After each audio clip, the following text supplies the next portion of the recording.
दमनकारी शासन को प्रतिहत करी आज आम सोनार देश भारत 1947 मसीहा अगस्ट मास 15 तारिख में स्वाधीनतार परिचय लाभ करथिला।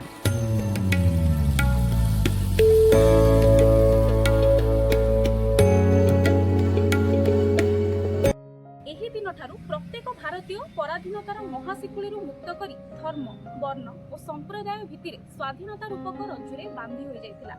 मात्र सामाजिक विधि व्यवस्था और सरकारी प्रदत्त आईन कानून रे पराधीनतार बास्ना बारी होई पड़ुछि।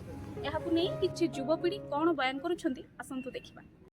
सर नमस्कार।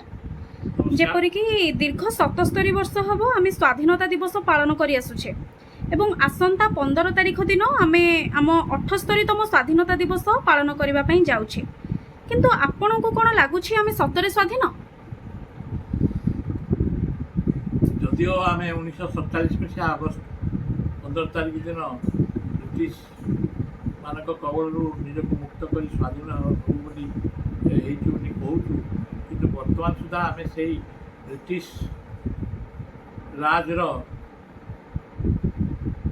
मानसिकता भितर अच्छु। वर्तमान सुधा त्याग करने चाहूँ से बाबुगुरी आम रहीचु। आशा करूँ जे से जो पूर्व मानसिकता फेरी आमको निजे स्वाधीन भाव भावाई आम चिंता करूँ।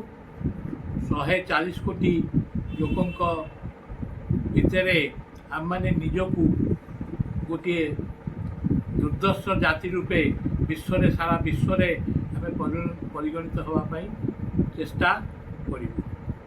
सर 78तम स्वाधीनता दिवस थीम रखा जाइछि विकसित भारत।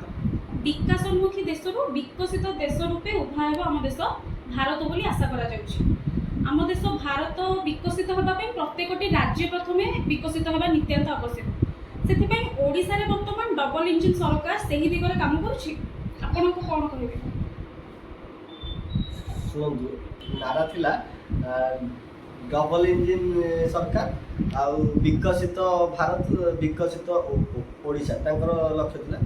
निश्चित रूपे जेहेतु गोटे पार्टी अच्छी सेंटर रे अच्छी स्टेट रे भी अच्छी, निश्चित रूपे से माने आम राज्य को एक माने विकसित राज्य रूपे परिगणित करने उभय भितर भल समन्वय केंद्र सरकार राज्य सरकार भितर रखी करेंगे आम बहुत आशावादी अच्छु। सरकार गठन मात्र 2-3 मास आम विगत दिन मानक केन्द्र में कांग्रेस सरकार को 70 वर्ष देखीचे, राज्य में विजु जनता दल सरकार को लगातार आम गोटे 25 वर्ष देखीचे। विभिन्न समय चक्र विभिन्न पार्टीर सरकार आसी, किंतु वर्तमान केंद्र एवं राज्य में उभय भारतीय जनता पार्टीर सरकार अच्छी। से माने जो विकसित भारत विकसित ओडिशार जो नारा देइछन्ति 3-4 मास आगु को जना पड़ो, किंतु आम समस्ते आशावादी अच्छे।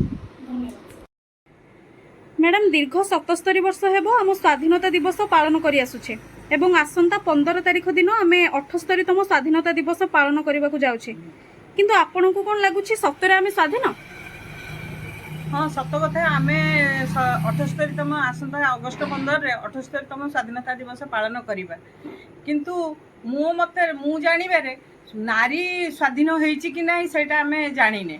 आज पर्यंत कई कहि नांती नारी स्वाधीन होगा पाई पुरुष माने मु जानिए पुरुष माने चाहती जे नारी आजकल झियो बहु समस्त स्वाधीन हो कि निजे निजे सेल्फ इंडिपेंडेंट हुअंतु बोली, किंतु सबु बळे आज यूजुअल सबु बळे वुमेन एगेंस्ट वुमेन।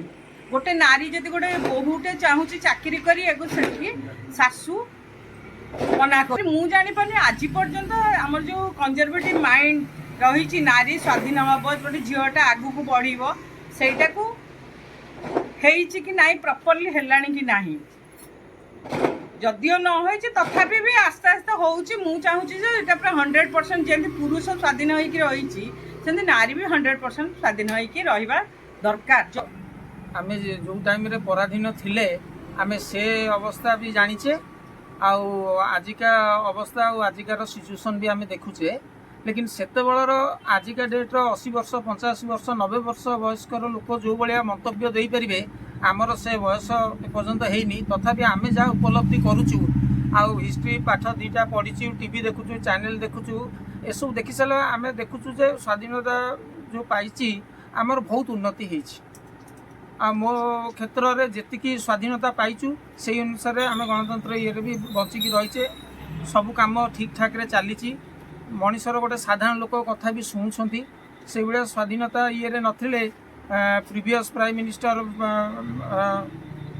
काठगड़ा जा ठिया ही न सुप्रीम कोर्ट रे तेणुक स्वाधीन आम पाइचु भल भाव भी चली सर जो स्वाधीन भारत कथा आपन कहउछंती से स्वाधीन भारत रे नारी माने सुरक्षित नारी माने कहे गले अवश्य सुरक्षित हाँ सेमिति किछि पाराफर्नियल अच्छी किंतु ओवरऑल जदि देखिए अलग कंट्री सहित आपण कंपेयर करिवे नारी माने सुरक्षित एबे रिसेंट हमर अगस्त 9 तारिख दिन गोटे सोशल मीडिया रे आपण देखुथिबे गोटे न्यूज आसीची जे कोलकाता रे जने डॉक्टर को रेप विथ मर्डर हिच देखो आप पर्टिकुलर गोटे इवेंट को जानते आम जदि स्वाधीनता सहित सिमिलर करिया नारी माने स्वाधीन ना नहीं मु कहबी नारी माने स्वाधीन किंतु आम जदि पर्टिकुलर गोटे इनसीडेंट्स को लेकिन कहबा एटा तो सब कंट्री घटुची सब एरिया रे भी होउची सेटा को आ सहित कंपेयर करले ठीक होबनी किंतु आपण आगो को आशा रखिबे जे ए भली जिंस न हो एबळे जिंस न हो आउ आमे माने भी सचेतन रहया कथा आउ education is the most important things ए सब मैटर रे